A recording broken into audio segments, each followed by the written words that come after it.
आज की Monday night raw देख के तो 8-9 साल पहले की याद आ गई जब वाइट फैमिली डब्ल्यूडब्ल्यू में हुआ करती थी। Okay, hello chatters, my name is Rohit and you are watching wrestle chatter.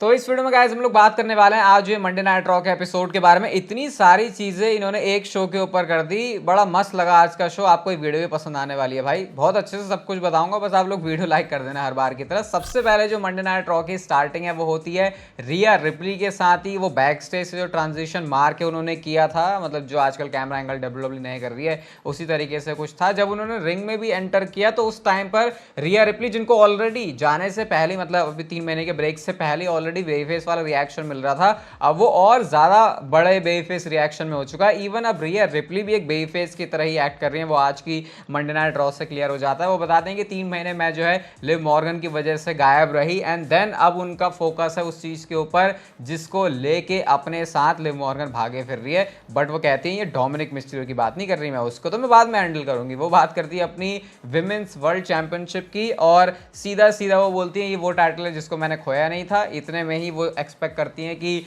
जो लिव मॉर्गन है वो बाहर निकल के आए, लेकिन निकल के आते हैं उनके आशिक डोमिनिक मिस्टीरियो। अब जब डोमिनिक मिस्टीरियो एंट्री मारते हैं तो उनके हाथ में हमने एक ब्लैक रोज देखा, लेकिन डोमिनिक को देखते ही रिया रिप्ली ने ऐसी नाराजगी दिखाई है अपनी कि उन्होंने अपनी बैक दिखा दी उनको, मतलब कि वो उनको देखने नहीं चाहती, उनसे बातें नहीं करना चाहती। डोमिनिक मिस्टीरियो मनाने की कोशिश करते हैं, बोलने की कोशिश करते हैं, दोनों में से कोई नहीं मान रहा क्योंकि ना रिया रिप्ली मान रही है और ना डोमिनिक को कुछ बोलने का मौका मिल रहा है क्योंकि ऑडियंस तो कभी उन्हें कुछ बोलने नहीं देता। इतने में ही टाइटनट्रॉन स्क्रीन के ऊपर लिव मॉर्गन होती हैं और वो रिया रिप्ली के हालचाल पूछती है और यहां से उन्होंने जो जला है रिया रिप्ली का उस पर नमक छिड़कना शुरू कर दिया। वो बोलती हैं कि मैंने जब तेरे से बोला था कि मैं सारी चीजें तेरे से ले लूंगी तो मैंने वैसा ही किया है। और डोमिनिक के बारे में बोल रही होती कि यार मुझे उसको किस करने का मौका मिला, मतलब वो सामने बातें बोल के रिया रिप्ली को जला रही होती हैं और रिया रिप्ली के रिएक्शन देख के लग भी रहा था कि उनकी बातें सुन के बिल्कुल भी अच्छा नहीं लग रहा। उसके बाद वो बोलती हैं कि कैसे सारी चीजें करते करते उनकी नजदीकियां डोमिनिक मिस्टीरियो से बढ़ गई हैं। तो आज ये वो सेगमेंट था कि जब फाइनली लिव मॉर्गन रिया रिप्ली इनके बीच में बातचीत होगी तो कैसा होगा, लेकिन क्योंकि लिव डरती हैं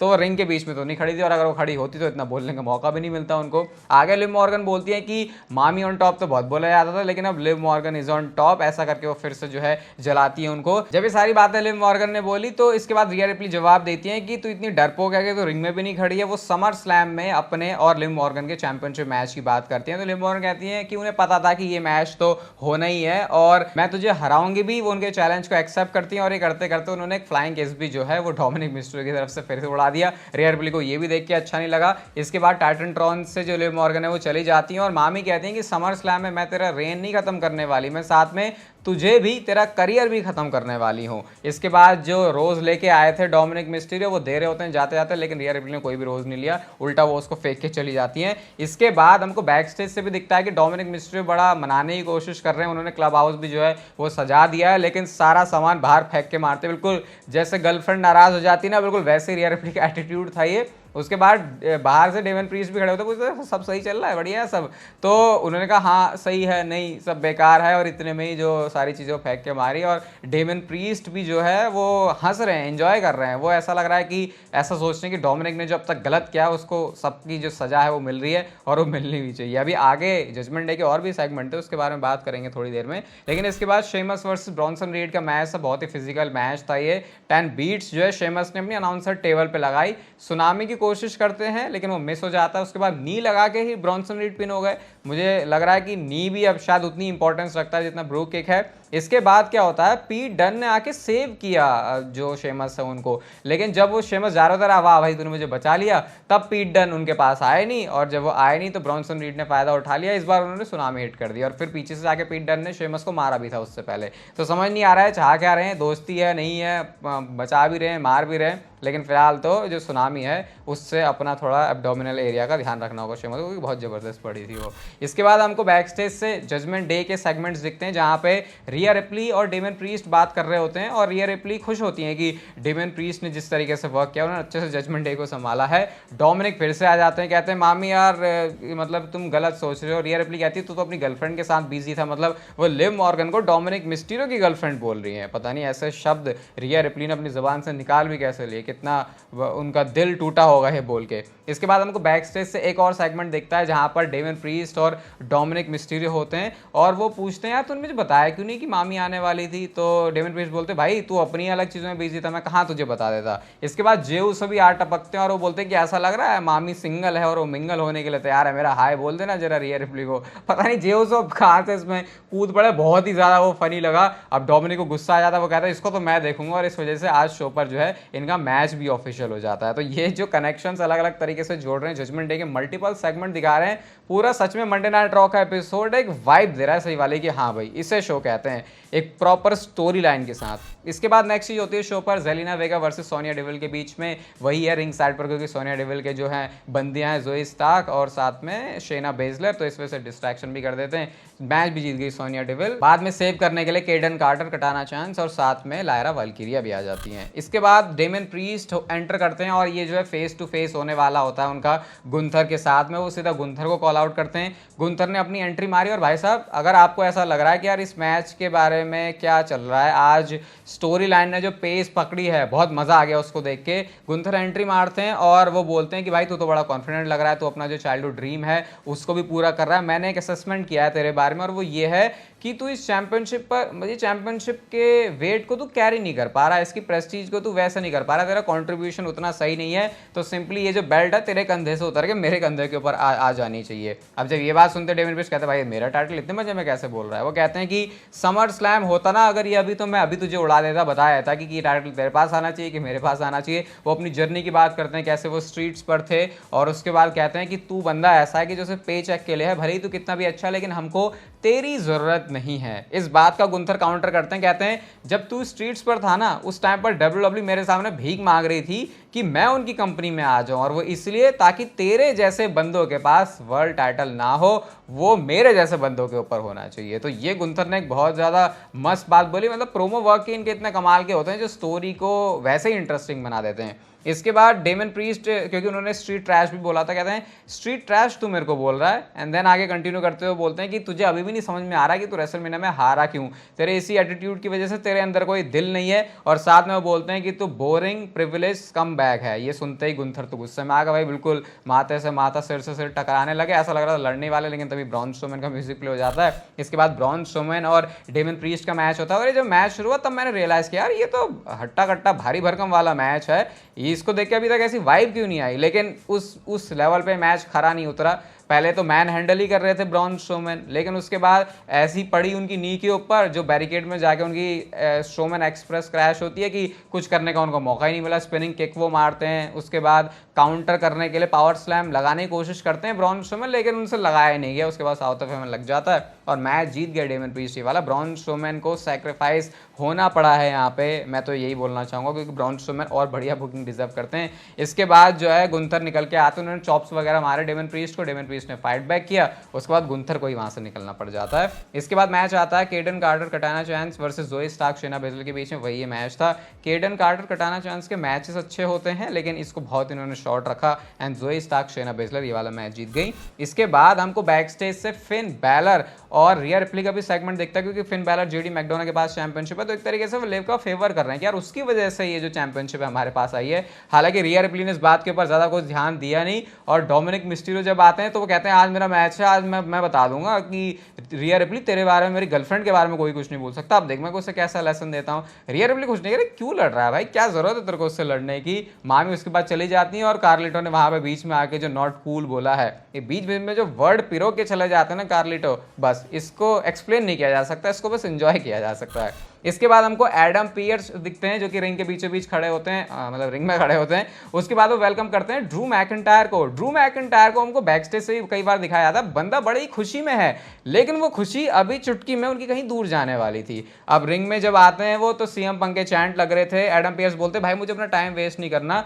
मुझे पता है सीएम पंक ड्रू कितना स्पेशल हो सकता है, इन लोगों को पता है कि मैच कितना स्पेशल हो सकता है, पंक को भी ये वाला मैच चाहिए, इसलिए वो घर पर है, अपनी रिकवरी कर रहा है, तू बता कि तुझे ये मैच कितना चाहिए। तो वो बोलते हैं कि भाई मुझे तो इस दुनिया में अगर कुछ चीज़ चाहिए इस समय तो वो है यही वाला मैच। और इसके बाद वो बोलते हैं कि हमको जो अपना अनप्रोफेशनल बिहेवियर है उसको साइड करना पड़ेगा। ड्रू मैकिंटायर नीचे की तरफ देख रहे थे, तो एडम पियर्स कहते हैं भाई जब मैं बोल रहा हूँ तो मेरी तरफ देख तू। तो वो बड़ा मस्त लगा एडम पियर्स का वो एक एटीट्यूड, उनकी साइड भी नजर आई यहाँ पे।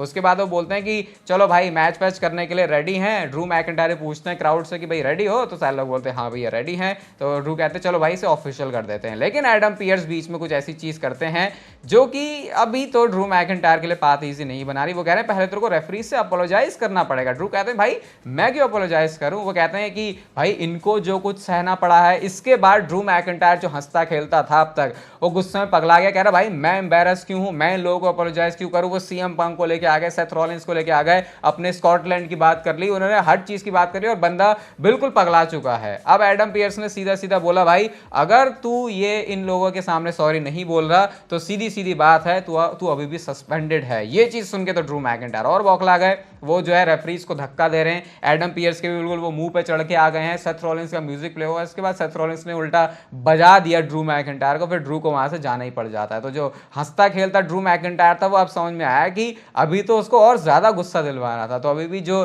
ड्रू मैकिंटायर और पंक की कहानी है उसके बारे में कुछ क्लैरिटी नहीं है, और ड्रू मैकिंटायर की स्टोरी लाइन के बारे में क्या ही तारीफ करूं, वो हमेशा ही कम पड़ जाएगी। इसके बाद शो पर VHS टेप आता है जो कि पैट मैकफी के शो से हमको मिला था। तो आज जाके जो है मतलब उनको मिला था। उसके बाद ये VHS टेप के अंदर हमको एरिक रोवन पूरी अपना जो दुखड़ा है उसको सुनाते हैं। कहते हैं कि पिछले कुछ साल मेरे लिए बहुत ज़्यादा मुश्किल रहे हैं। मेरे साथ मेरी एक फैमिली हुआ करती थी, हम अनस्टॉपेबल थे, लेकिन अब सारी चीज़ें मेरे से छिन चुकी हैं। I am just Rowan with no more family. And then उसके बाद उनका वो जो शीप वाला मास्क है जो वाइट फैमिली के टाइम पे वो पहना करते थे वो दिया जाता है। और जब उनसे पूछता है कि ये देख के कैसा लगता है तुझे, मतलब वो अंकल हाउडी की आवाज़ में पूछा जाता है, तो यहाँ पे रोवन बोलते हैं कि मुझे इससे होप मिलती है, मुझे इससे पर्पस मिलता है अपने जैसे लोगों की मदद करने का। तो ये VHS टेप के अंदर आज रोवन को भी डेडिकेटेड वे में दिखाया ताकि उनके तरफ से भी जो स्टोरी है उसके बारे में हमको कुछ पता चले। अभी वैसे आज अंकल हाउडी की स्टोरी लाइन में एक बहुत बड़ा और प्रोग्रेशन हुआ है, उसके बारे में थोड़ी देर में बात करेंगे। और इसके बाद एक पॉडकास्ट भी आने वाला है, तो स्टे ट्यून्ड उसके लिए भी।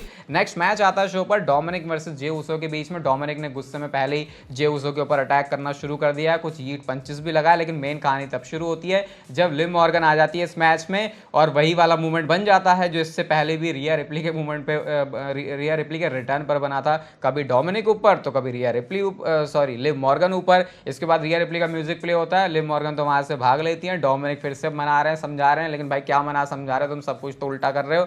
रिया रिप्ली बोलती है रिंग में जाके मैच फिनिश कर, उल्टा वही फिनिश हो गए स्पीयर और स्प्लैश पड़ने के बाद। तो जो कहानी है वो अभी भी बेकार ही है। लेकिन बैक स्टेज से फिर अचानक से टर्न दिखता है जब रिया रिप्ली खुद डोमिनिक के पास जाती हैं और कहते हैं और वो बोलती हैं कि मैं तेरी नहीं हूं बल्कि तू मेरा है, और ऐसा करके वो उनको ब्लैक वाला रोज है वो थमा देती हैं और डोमिनिक खुश जाता है, अरे वाह भाई मेरी मामी तो मान गई है। तो फिलहाल जो थोड़ा मामला है वो ऐसा लग रहा है कि हाँ भाई थोड़ा तो न्यूट्रल हो गया है, मतलब अभी थोड़ा रिया रिप्ली इतना ज़्यादा हार्ड नहीं जा रही डोमिनिक पे, थोड़ा उन्हीं का है वो है ना डॉम तो थोड़े से जो उन पे है मेहरबानी या फिर थोड़ा सा उनको प्यार से ही रखा जाएगा फिलहाल, तो ऐसा लगा इस सेगमेंट को देख के। इसके बाद चैट गेबल आते हैं, इससे पहले भी उन्होंने हेल्प मांगी होती है अपनी अल्फा अकेडमी से, किसी ने उनकी हेल्प नहीं करी। वो रिंग में जाते हैं और कहते हैं आज मैं जो है रिवील करने वाला हूं, जैसे कि हमको तो कुछ पता ही नहीं है कि जो बो डैलस है वही अंकल हाउडी है, जो अंकल हाउडी है वही बो डैलस है। वो कॉल आउट करते हैं, बो डैलस एक्चुअल में निकल के भी आते हैं क्योंकि एडम पियर्स ने बोला भी था कि आज बो डैलस यहीं पर है। बो डैलस आते हैं और पीछे से आके, कोई म्यूजिक किसी के साथ नहीं आया, वो कोई थीम के साथ नहीं आए, पीछे से आगे क्रीड ब्रदर्स ने उनके ऊपर अटैक कर दिया, फिर ये मारे जा रहे हैं, लेकिन बो डैलस वहां पे हंस रहे हैं। चैट गेबल परेशान हो गए, भाई तू हंस क्यों रहा है? तो पता चलता है वो इसलिए हंस रहे थे क्योंकि ऑलरेडी सारे प्लान के साथ आए हुए थे बो डैलस। प्लान कुछ ऐसा होता है कि लाइट जाती है, लाइट्स आती हैं, आती तो है नहीं वैसे, जो सारे वाइट सिक्स के मेंबर्स हैं वो एंट्री मार रहे होते। चैट गेबल सब कुछ देख के भागे, उसके बाद क्रीड ब्रोस देख रहे होते, अरे भाई अपना तो आदमी निकल लिया, तो वो भी वहां से चले जाते हैं। और उसके बाद एग्जैक्ट जैसे हम वाइट फैमिली को देखा करते थे पहले कि घुटनों के बल पर ब्रे वाइट बैठे हुए हैं, आज बो डैलस वैसे बैठे हुए थे। उन्होंने अपने दोनों आर्म्स को ऐसे फैलाया और जो वाइट सिक्स के मेंबर्स है वो उनके पीछे खड़े हुए हैं और आगे जो है उनके लैंटर्न भी रखी हुई है। आज जो हंसने का मुझे लगता है जो जैसे ब्रे वाइट हंसते थे वैसा कुछ बो डैलस कर रहे थे, लेकिन वो फिट नहीं बैठ रहा था उनके ऊपर। लेकिन ओवरऑल भाई हंसने के ऊपर क्या ही ध्यान दे रहे हैं। सेगमेंट बहुत अच्छा था, प्रेजेंटेशन बहुत अच्छी थी और आज जो है प्रोग्रेशन भी वाइट सिक्स की स्टोरी लाइन में बहुत अच्छी खासी हुई है। अब आता शो का main event, Sami Zayn versus Dragunov के बीच में चैंपियनशिप के लिए। इस मैच के बारे में ज़्यादा बोलूंगा नहीं भाई क्योंकि बोल के कुछ हो ही नहीं सकता, ये मैच आपको देखना पड़ेगा और ये मस्ट वॉच मैच है। हमेशा सैमी ज़ेन अगर ड्रैगनोव के इस मैच में होंगे तो आप एक्सपेक्ट ही कर सकते हो कैसा मैच होगा। अब हेलुआ किक मार देते हैं एक मूवमेंट पर, लेकिन जो इलिया ड्रैगनोव है वो बाहर की तरफ गिर जाते हैं और फिर होता है इस मैच में ब्रॉन ब्रेकर का आतंक। वो आके जो अपना रिंग साइड के ऊपर स्पीयर है वो ड्रैगनोव को मारते हैं, सैमी ज़ेन बच जाते हैं। तो सैमी ज़ेन फाइट बैक करते हैं, लेकिन रिंग में भी जो एक तगड़ा वाला स्पीयर मारा, मतलब आप कह सकते हो 2 भागों में ही सैमी ज़ेन को विभक्त कर दिया गया। और इसके बाद क्लोजिंग कुछ ऐसी होती है भाई, जब ब्रॉन ब्रेकर खड़े हुए हैं और अभी भी उनको तो इंटरकॉन्टिनेंटल चैंपियनशिप का मैच चाहिए, ऐसे नहीं दे सकते सैमी ज़ेन किसी और को। तो स्टोरी लाइन इनकी भी यहाँ से पेस पकड़ रही है। ओवरऑल जैसे मैंने बोला बहुत बढ़िया था रॉ का एपिसोड। वीडियो अगर आपको बढ़िया लगी तो लाइक जरूर कर देना, चैनल को सब्सक्राइब कर दो ऐसी और मस्त WWE की वीडियोस के लिए। और तब तक पे लेते रहो जिंदगी के मजे।